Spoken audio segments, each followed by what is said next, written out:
Hey you guys, it's Blake here, and so you know by now that my new single Texas is out there, but what is not out there is the video for Texas, but it will be in literally 15 minutes from right now. So stay tuned at 1 p.m. Eastern Central, 1 p.m. Central. We're going to be bringing you the brand new video, but I'm here to answer questions and talk about this video, and I'm super excited about it. One of the first questions we have is a fan wants to know, what's your favorite part about recording this music video? Oh, wow. Favorite part about the video or the song? The video. The video. Well, the video is, my favorite part is it's me drinking in a bar. I mean, let's just be honest. It's hard to, miss my branding when you do something like that. I think it's cool because it really does. I hate it when videos get so far away from the actual storyline of the song, and I feel like this one's right down the middle. It's these guys that are all hanging out, and these buddies are saying, "Hey man, where's your girl?" Just like's happening in the song, and so we're able to tell the story in the setting of where the song is actually lyrically talking about, and then we show the story of what's happening with the girl out there, which I wasn't out there for what she did, so I'm only in the bar seeing what's happening around me. We have a question here from a fan from Alabama who wants to know, how do you think your music has evolved since you first started? You know, when I first started out, I always had the idea that I wanted to have a career similar to Conway Twitty, in that, you know, Conway, when you listen to his entire catalog, musically, he was kind of all over the place, you know, from rockabilly stuff to pop, bigger pop orchestrated sounding things, and then just the normal, you know, tight fitting jeans right down the middle country music that we know, like Hello Darling and things like that. And that's kind of what I wanted to do with my career, is never have painted myself into a corner so much that I can't always explore and try different things musically. So I think when you hear Austin, my first single, and compare that to Texas, that's funny, I never thought about that till right now. When you hear those two and compare them, they're totally different from each other, but it's not just accidental, it's just I always want to stay excited and interested and push myself as a singer and as a recording artist. This question comes from a fella Okie, and they want to know, what's the most rewarding part of making music? You know, I think over the years that's kind of been a moving target. What's the most, what was the question? The most exciting part, or the most rewarding? Most rewarding part. You know, back in the day when I was a kid, I would say, well, when you record something and then it becomes a hit, you know. But I don't really feel that way anymore, because now I feel like I've learned that some of my most impactful songs with the fans out there weren't really hits at all, you know. So I think when you get into the studio and you connect in one way or another in a big way, that's the greatest feeling to me, you know. And I had a guy walk up to me about 2 weeks ago, and I was in Colorado, and he said, "Man, I love your song Bible Verses. I worked it up on the guitar. He plays in a little band," and I go, "Oh my God, I can't even believe you're the first person that's ever even talked to me about that song." You know, it was never a single.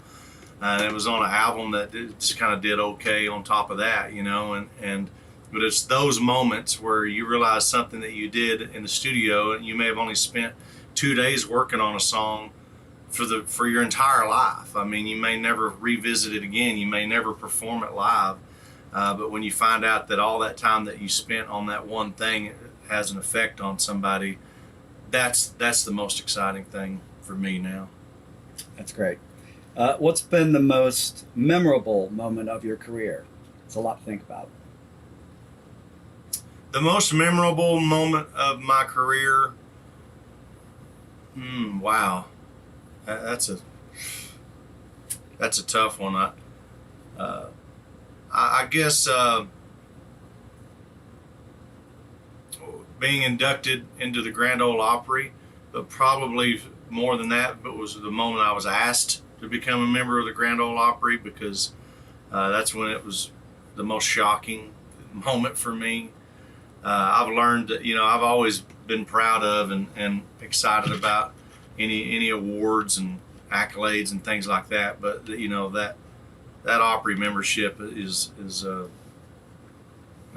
that's not something that anyone can ever take away. I guess they could take it away if I upset them badly enough, but just to be inducted and be brought in to be a part of that family, I guess is right up there with, becoming maybe a member of the Hall of Fame. What that must feel like for people to be included into that Opry family.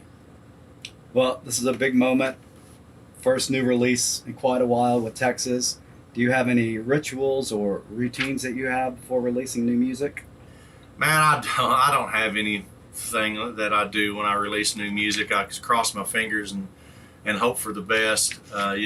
Texas is one of those songs, though, that and I've only had a handful of these in the past, where it's like unanimously every person in my circle, whether I work with them or it's family or friends or whatever, everybody seems to really love this song.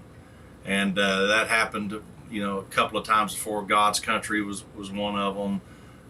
There's been a few of them. Honeybee was one, and so when that many, now I have had this happen, and then that turned out to be the only people that loved the song. But I've got high hopes for this one, because it's just it just feels and sounds refreshing when you hear this song. What inspired you about this song? What did you hear that just you knew you had to record it?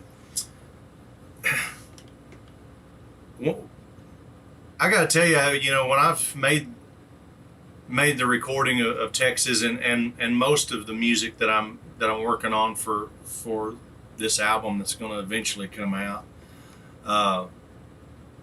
it wasn't until Post asked me to be on Somebody Pour Me a Drink with him that I really got fired up about making a record again. I was just kind of in a no man's land. I'd retired from The Voice, and I wasn't in a hurry to do anything. And I'm smart enough to know that the clock's always ticking in this business, and I just couldn't decide what to do and or when to do it even, And I just wasn't that fired up about anything. I was tired. And then when Post came along and asked me to be on this song, and it really got me excited again, because just being around him and seeing how excited he is about country music, it kind of got me fired up about country music and making a record again. It kind of relit a fire under me. And so when I found Texas, it was just like, man, this is the kind of record that I want to make again. I want to throw my hat in the ring one more time and see if anybody's listening out there. And I felt like this was the song to get people's attention. Well, the song mentions the King, George Strait. What's your favorite George Strait song? Oh my God, that's a tough question. My favorite George Strait song. There's a lot of them. There's a lot of them to choose from. I've always said it's impossible to go to a George Strait concert and not walk away a little bit upset that he didn't play at least one of your 10 favorite songs, because physically, how could he play all 70 number one hits? I don't know. I guess Oceanfront Property is still one of my all-time favorites. But man, I there's not many George Strait songs that I don't absolutely love, and I'm not kidding when I say that. I could sit and listen to George Strait for a week, and two things: never get tired of it, and probably never hear the same song twice. Are there any funny stories from recording this song or the process of recording the album you can share with the fans? Say again now? Any funny stories that happened in recording this song or the album? No, I made this record with Scott Hendricks, who is the most boring person you've ever been around in your life, so nothing funny happened in the studio. Just kidding, Scott, if you're watching. I love you. You know, there's always funny stuff, but I got to say, what happens in the studio needs to stay in the studio, because there's all kinds of talk that goes on, and it's not all family friendly. You know, it's not. Period. What would you like for the fans to take away from this song?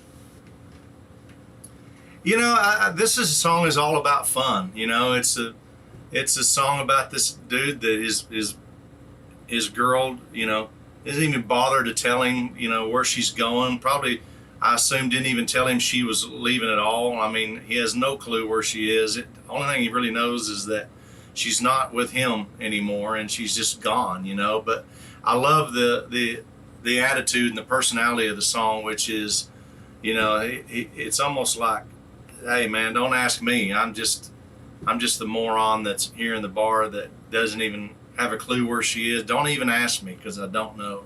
And I love that it's not really a cry in your beer kind of song. It's more of just, well, you know, forget me. I have no idea where she is. That's why I'm here just drinking with you losers. Well, your first #1 song, you started your career with Austin. You've got Texas in this. Is there a thread through your career? I don't think there is any common theme in my career.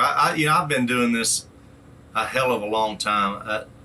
I think 23 or 24 years now. I've been, you know, lucky enough to release music and have it out there. And I don't know what the common thread would be musically with me. I swear, I've recorded with artists from all different genres, pop, rock, you name it, it's out there. And I just keep coming back to wanting to make the best country record I can possibly make. I don't care where the songs come from. I don't care if I write them, someone else writes them, who brings them to me. I want to make the very best country record I can humanly make every time I make one, and I feel like we've done that this time.